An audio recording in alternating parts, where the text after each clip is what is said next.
Most people think their dog sees them as their owner, their favorite person, maybe even their best friend. And on the surface, that seems right.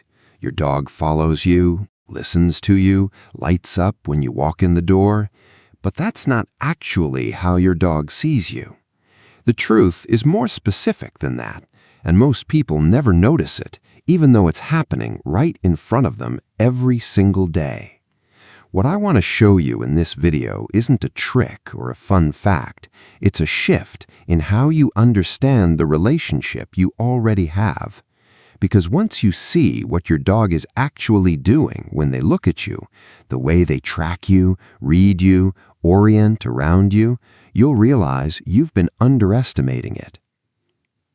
Let's start with what your dog actually sees when they look at you. Most people assume dogs are just tame wolves, domesticated, trained over time to live with us. That's not really what happened. Dogs didn't just adapt to humans, they co-evolved with us over roughly 15,000 years. That's not a short adjustment period, that's a biological transformation. And what came out the other side is an animal unlike anything else on Earth. Wolves raised by humans still behave like wolves. They don't naturally look to humans for cues, don't seek eye contact, don't defer to human signals the way dogs do. Dogs do all of those things instinctively, not because they were trained to, because their biology was shaped by thousands of generations of living alongside humans. This is the starting point. Your dog isn't a wolf who got used to you. They're an animal whose entire system was built around a creature like you. We'll come back to what that means behaviorally, but first, there's something about how dogs actually perceive us that most people miss entirely. Here's something worth watching. Put your dog in an unfamiliar room with a problem they can't solve, say a treat locked in a container they can't open.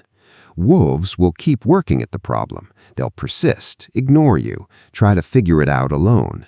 Dogs will try briefly and then look at you. Not because they're giving up, because you are their primary reference for what to do next. This is called social referencing, and it's something human infants do too. When a toddler encounters something uncertain, they look at the parent's face first. They're not just seeking help, they're using the parent as an anchor point to interpret the situation. Dogs do the same thing with their owners. When your dog looks at you before crossing an unfamiliar surface or checks your expression when someone new enters the room, they're not being timid, they're reading you as a source of information about the world. You're not just company to them, you're orientation. When you and your dog make eye contact, genuinely hold each other's gaze, something measurable happens in both of you. Oxytocin levels rise, in the dog and in you. Oxytocin is sometimes called the bonding hormone. It's the same chemical involved in the bond between a parent and a newborn child.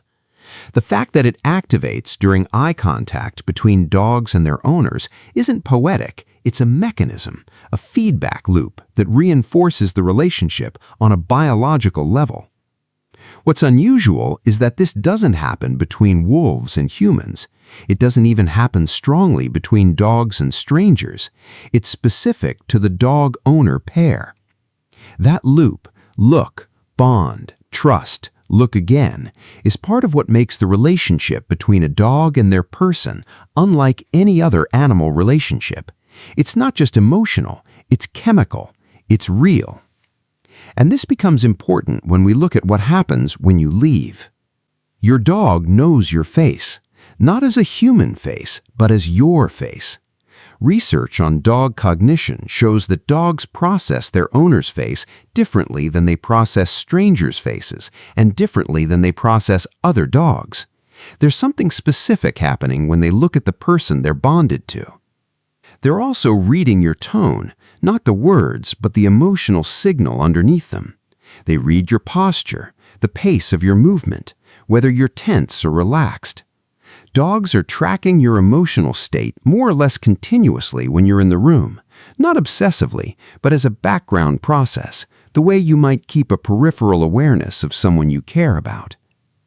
This is why your dog often comes to you when you're upset, even if you haven't said anything. They noticed before you showed it outwardly. They were already watching. The clearest evidence of what you actually are to your dog isn't in any lab study. It's in 2 moments you've probably lived 100 times. The first is when you leave. Dogs with strong bonds don't just miss their owners, they show physiological stress responses, heart rate changes, cortisol shifts. Some dogs stop eating. This isn't separation anxiety in a clinical sense. For many dogs, it's simply the removal of a figure their entire nervous system is organized around. The second is when you come back. Watch closely next time. The behavior isn't just excitement, it's relief. There's a specific quality to how a bonded dog greets their person, the way they press close, re-establish contact, settle quickly once you're there. They're not just happy, they're reorienting. You've returned to the center of their world and things make sense again. That's not affection for an owner. That's something deeper and more biological than that. So what does your dog actually see when they look at you? Not a human in the way you understand that word, not an authority figure, not just a source of food and safety. They see the one presence their entire biology is built to track, read, and return to. Evolution shaped them for exactly this, not for domestication in a general sense, but for you or someone like you. A specific kind of bond with a specific kind of being, reinforced by chemistry, behavior, and thousands of years of shared history. Your dog doesn't see a human when they look at you. They see the center.